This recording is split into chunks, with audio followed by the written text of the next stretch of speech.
92,5 Maestro FM House with the Sound. Yay, Sobat Maestro masih di Ladies Talk di hari ini. Dan kita masih ngebahas tentang sosok ibu nih ya, yang baik dan benar seturut dengan firman Tuhan. Tadi kita udah bahas nih di sesi sebelumnya. Kalau kamu ketinggalan langsung cek aja YouTube channelnya Radio Maestro atau di mobile apps-nya Radio Maestro, Sobat Maestro ya. Nah, di sesi yang sebelumnya kita bahas ada poin-poin penting. Yang pertama 3C kita ngomongin ya. C yang pertama adalah caring, C yang kedua adalah karakter. Nah, kita mau langsung dive in ke C yang ketiga nih. Silahkan Ciri Kosa. Ya, sekarang C yang ketiga itu adalah calling. Calling. Halo. Calling apa sih? Halo. Dengan siapa di mana? Nah, kalau kita telepon biasanya gimana tuh? Tanya ini dari siapa dong? Apa? Terus tujuannya apa kalau mau telepon? Tujuannya mau, iya ada perlu. Terus udah hanya sekedar ada perlu saja? Menjaga ini nggak sih, menjaga hubungan nggak sih supaya baik gitu, tetap akrab gitu? Ya bisa. Atau tadi ya apa yang menjadi kebutuhan kita terpenuhi kan? Betul. Jadi kita kasih tahu dengan telepon, dengan calling lah istilahnya. Nah, jadi ketika kita juga sebagai seorang ibu, ketika tadi ya kembali ya, tetap ya Titus 2 itu mendidik itu, ya mendidik perempuan-perempuan muda untuk mengasihi anak, suami, itu kita juga ada C yang ketiga yaitu calling. Nah, calling ini bicara apa? Sama itu tadi ya, ketika kita calling, artinya ada satu kebutuhan yang harus dipenuhi. Nah, kembali nih sebelum saya lanjut, saya mau nanya dulu lah ya, sedikit lah ya, gitu kan. Kalau misalnya kita nih, kan tadi kan pertanyaan di awal-awal sekali bagaimana cara menjadi ibu yang baik nih. Betul. Kan? Menjadi ibu yang baik itu sebenarnya tujuannya apa sih? Kita udah belajar banyak nih, tujuannya apa? Kalau udah baik, tujuannya apa? Anaknya baik. Iya, biar anak kita baik juga. Terus ada lagi selain anak kita baik? Anaknya bisa nerima kita. Menerima. Baiknya menurut siapa? Menurut saya, Ci. Jadi teladan, meren lah jadi teladan ya. Aduh, saya teh berat pisan ngomongnya sungguh, aduh. Gimana tuh, Ci? Banyak diam sekarang. Iya loh, hari ini ini hareeng. Kenapa Ci, sumeng apa gimana? Konslet. Waduh, konslet. Sebenarnya mah harusnya baik menurut anak ya, tapi kadang-kadang kita, ya ini menurut mami, ya mami knows best gitu kan. Ya. Itu ada lagunya loh, tau nggak? Mami knows best, tahu dong. Mother. Knows best. Betul, nadanya tepat sekali, berbacu dah. Yo. Sekali nggak di mute nyanyi tuh Ki dia. Saipul mana?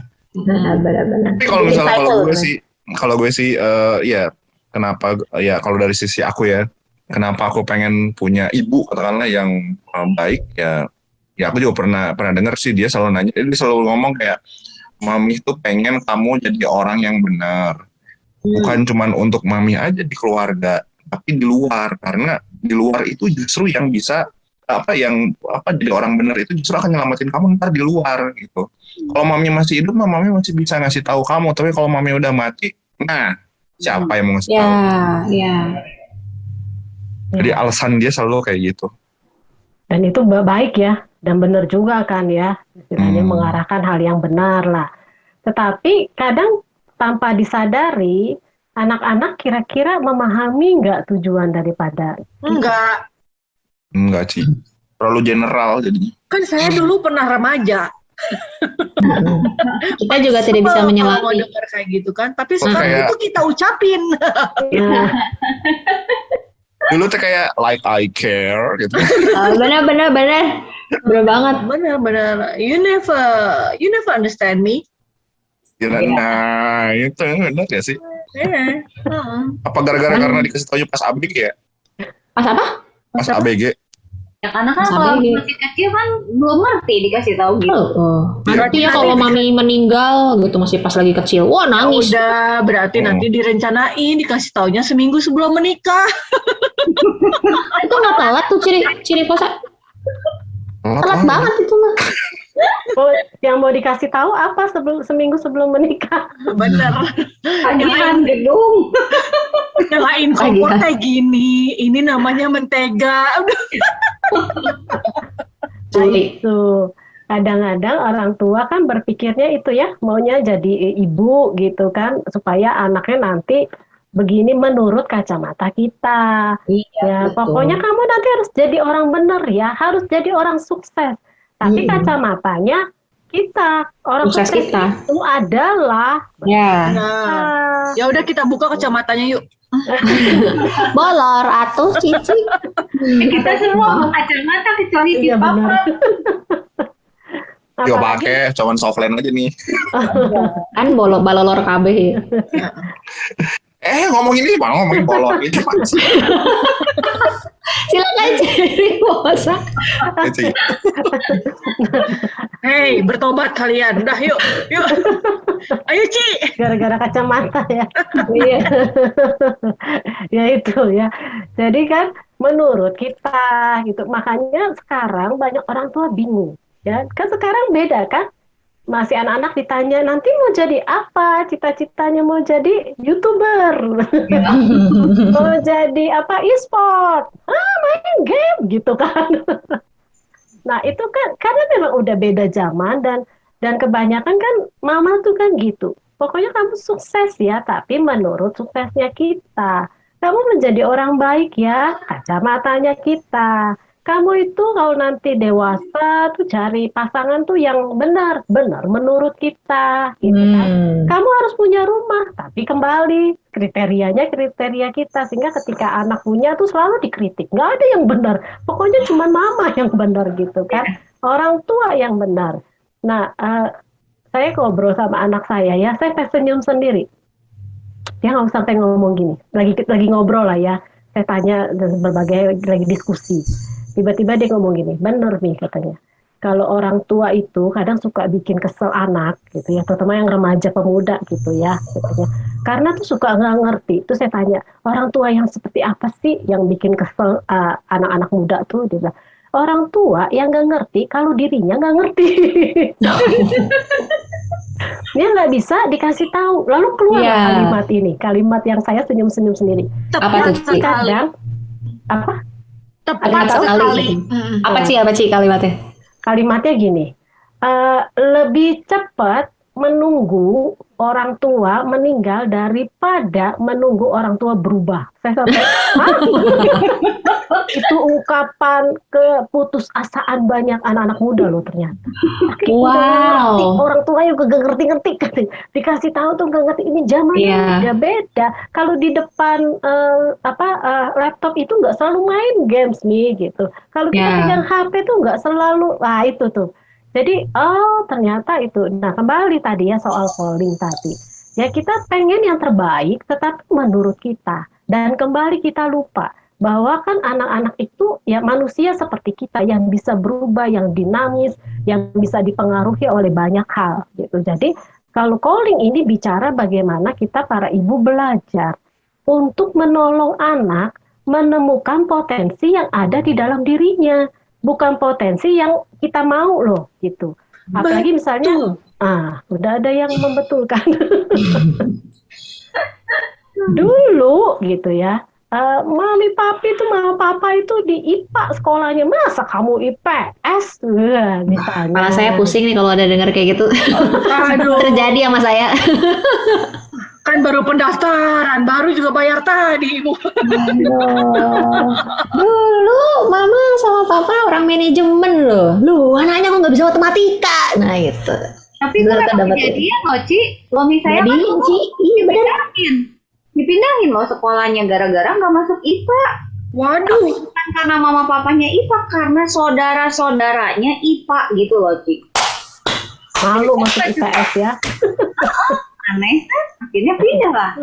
Itulah gitu ya. Jadi calling ini penting. Calling ini bukan bicara apa kebutuhan kita sebenarnya. Tetapi bagaimana kita para orang tua, ibu khususnya yang memang, karena kita lagi bicara ibu ya, ibu itu benar-benar melihat kebutuhan dari anaknya. Makanya calling ini adalah berbicara bagaimana seorang ibu menolong anaknya untuk menemukan potensi dirinya gitu. Jadi dilihat anaknya itu kalau ketika lihat rapot ya jangan selalu yang dilihat matematika, kimia, fisika, biologi. Lihat juga pelajaran yang lain. Kalau pelajaran yang misalnya olahraganya 9, matematikanya 5, langsung ngomong kok kamu jadi begini bla bla bla bla dan sebagainya. Tidak dilihat tuh yang pelajaran yang lain yang nilainya tinggi-tinggi. Kan anak itu ya tadi ya manusia yang dinamis, yang berkembang, yang bertumbuh, yang punya banyak hal yang berbeda. Ya kita lihatlah ya ikan aja modelnya macam-macam kan, jenisnya, warnanya itu hewan-hewan yang Tuhan ciptakan gitu kan, yang bisa kita sebut lah. Tetap apalagi manusia itu kan benar-benar apa ya makhluk yang paling mulia, yang Tuhan ciptakan dengan akal budi, punya masing-masing unik. Anak-anak itu kan masing-masing unik, bukan antik ya, tetapi unik artinya nggak ada yang sama. Nah seringkali tadi kita lupa ya calling ini sekali lagi bicara bagaimana kita menolong anak menemukan potensi yang ada di dalam dirinya, menemukan siapa dirinya. Jadi anak-anak itu kan tetap membutuhkan kita, membutuhkan kita sebagai orang dewasa, membutuhkan kita sebagai ibunya, gitu kan yang tahu. Waktu bayi kita lebih mudah mengerti loh. Wah ini anak kalau tidur nggak boleh bersuara, udah diem. Tapi kalau yang ini mau suara apapun dia bisa tidur. Tapi ketika sudah remaja, ya sudah SD, biasa dari SD ya, SD, SMP, SMA, kita kayak seolah tidak mengenal anak kita sendiri gitu. Padahal waktu kecil kita udah tahu. Karena kita kan fokusnya ke anak. Apa yang dia butuhkan? Apa yang dia butuhkan? Saya harus kenal nih. Dia alerginya di mana nih? Oh kalau ini alerginya nggak boleh susu sapi misalnya. Harus apa? Harus apa? Kita tahu nih anak supaya makannya banyak harus dikasih apa. Kita ngerti banget. Tapi ketika sudah terus-menerus kita lupa. Padahal tinggal meneruskan sebenarnya. Ya karena apa? Dulu nurut. Ya apalagi masih bayi ya. Sekarang udah ngomong balik ya, Ci. Nah, udah nyerang balik. Mulailah kita sakit hati sebagai orang tua karena tadi kita itu selalu yang tujuannya baik, tapi baiknya supaya berbalik ke kita. Kembali lagi ke kita, bukan ke anaknya. Makanya banyak orang tua akan kecewa sekali ketika anaknya tidak sesuai dengan apa yang diinginkan. Ya mama tuh mau kamu tuh jadi dokter. Gitu. Nanti kan terpandang, diangkat jadinya keluarga kita di mata saudara-saudara. Itu untuk siapa sebenarnya kebaikannya? Jadi calling itu seperti itu, menemukan caranya gimana tadi, dilihat ya, mungkin dilihat mana nilainya yang baik, lalu dikasih kesempatan mereka anak-anak untuk mencoba. Jangan itu, ya ngapain sih, misalnya olahraga futsal gitu, ya ngapain sih futsal, mending ini nih piano keren gitu kan, elegan. Itu bukan masalah elegan ya, kalau memang nggak bisa main pianonya gimana? Benar. Gitu kan. Jadi kembali lihat anaknya potensinya apa, senengnya apa. Ya, nah itu warningnya tapi apa nih Ci? Warning apanya nih maksudnya? Jadi kayak kalau misalnya Cici bilang kan istilahnya jangan nyetir gitu kan, kita harus tahu potensi anak di mana. Tapi warningnya, jadi batasnya gitu loh. Jadi batasnya ini tuh kita udah mulai mau nyetir sama kita mengerti potensi anak. Istilahnya kalau orang tua kan kayak jangan itulah, mendingan ini aja. Sebenarnya kan kalau mami pengen ya ngomong gitu, bener nggak sih? Mami gitu. Pengen bukan menyetir istilahnya tapi kayaknya mengarahkan. Kalau itu boleh nggak, Ciri Fosa? Mengarahkan boleh, tentu saja. Apalagi kalau masih kecil kan tidak bisa mengambil keputusan, tidak apa. Tetapi tadi jangan dipaksa. Kan kelihatan kalau anak yang suka, dia akan enjoy, dia akan antusias. Tapi kalau dia udah mulai murung, dia nggak mau, dia malas, mungkin kita harus pikirkan lagi. Atau diganti misalnya kalau masih anak-anak ya. Tapi kalau udah mulai remaja kan bisa ngomong. Gitu kan. Nah, ketika dia bicara tadi yang 2C sebelumnya tuh dipraktekkan juga gitu. Oh, kenapa nggak mau, alasannya apa? Jadi kamu maunya apa? Tapi tetap harus diarahkan. Ya kalau tidak memang semau-maunya karena biar bagaimana kan mereka membutuhkan. Nah, kita lihat dulu deh 1 Timotius 4 ayat 12 supaya lebih jelas karena basicnya juga yang sudah dapat bisa tolong baca untuk yang calling nih ya. 1 Timotius 4 ayat yang ke-12.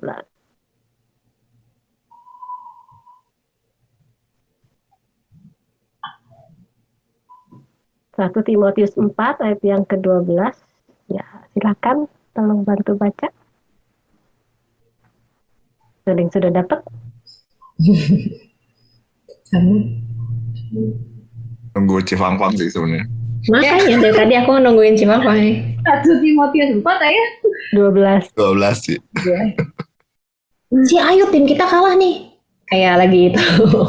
Cerdas cermat Alkitab. Jangan seorang pun menganggap engkau rendah karena engkau muda. Jadilah teladan bagi orang-orang percaya dalam perkataanmu, dalam tingkah lakumu, dalam kasihmu, dalam kesetiaanmu, dan dalam kesucianmu. Ya, inilah tugas ibu. Supaya anaknya menjadi teladan walaupun mereka masih muda. Sebenarnya itu dasar bagi seorang ibu gitu. Jadi dimanapun bidangnya kan tidak masalah. Ya selama anak ini memang menjadi teladan bagi teman-temannya yang lain. Selama anak ini memang takut akan Tuhan. Selama anak ini ketika teman-temannya lihat dia jadi trendsetter, jadi role model yang positif. Gitu. Tapi kalau misalnya tadi gimana caranya dia suka atau tidak, tetap harus diarahkan tuh harus.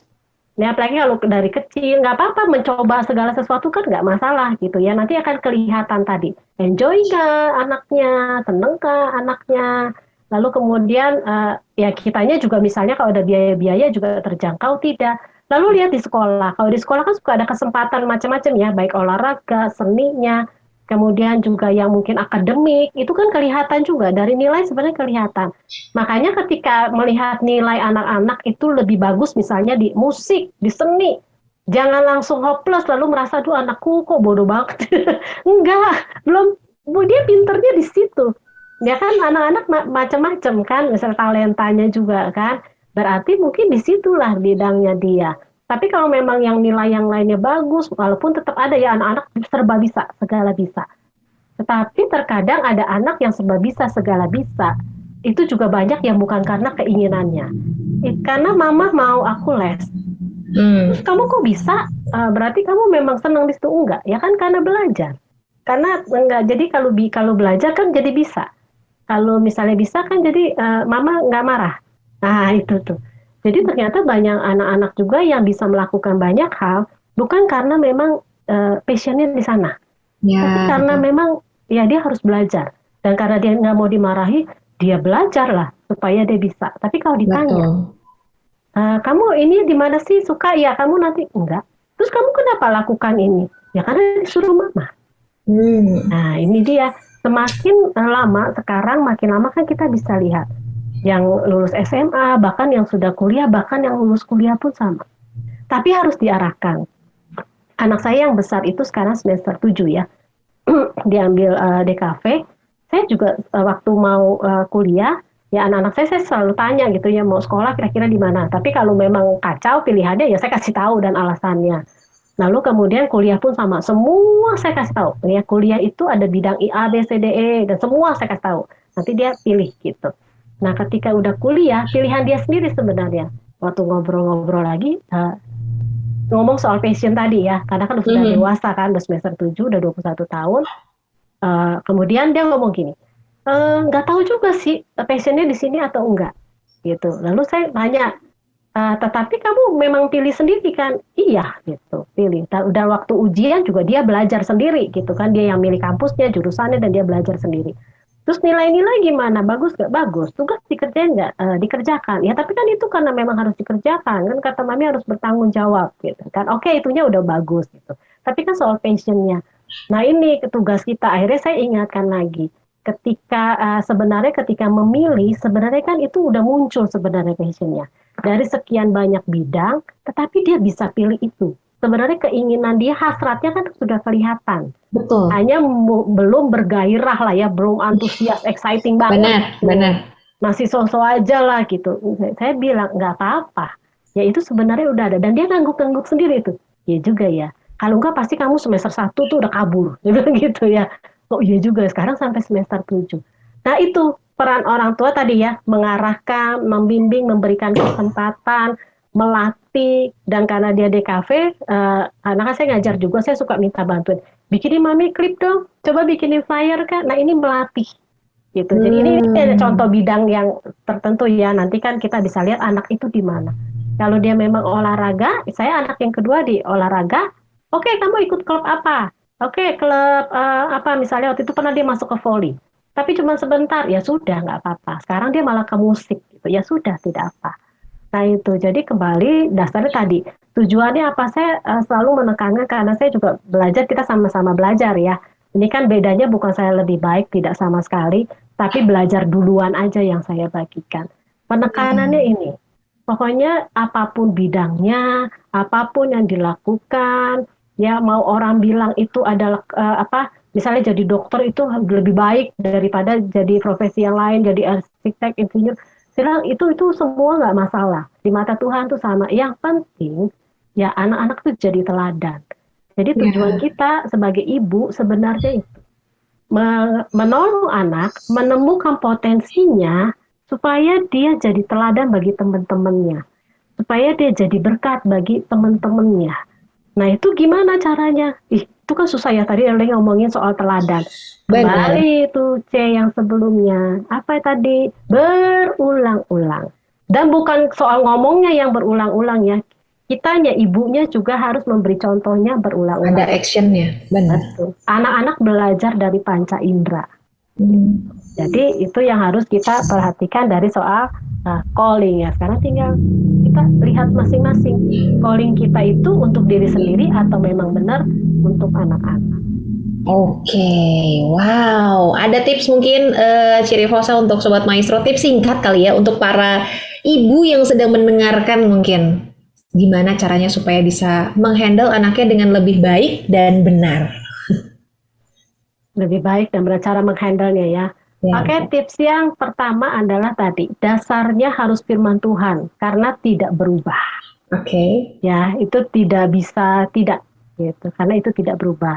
Yang kedua adalah tadi, mau belajar, karena kita itu mendidik atau mengasuh manusia yang berkembang, yang punya keinginan, punya hasrat, jadi kitanya juga harus mau belajar berubah juga.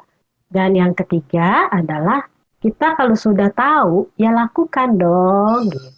Masa anak-anak bisa kita bilang, kamu ya kalau mama kasih tahu ya dikerjain dong, tapi kitanya enggak. Nah, berarti itu yang harus disentil siapanya? Namanya. Sebenarnya simple aja sedikit. Okay. Dan yang paling penting adalah ya udah start lah, mulailah gitu. Dari sekarang ya. Kebanyakan mikir, kebanyakan rencana sih nggak jalan-jalan. Udah lakukan aja. Oke, terima kasih loh Cirifosa sudah hadir di hari ini dan memberi kita pengajaran yang luar biasa ya teman-teman ya.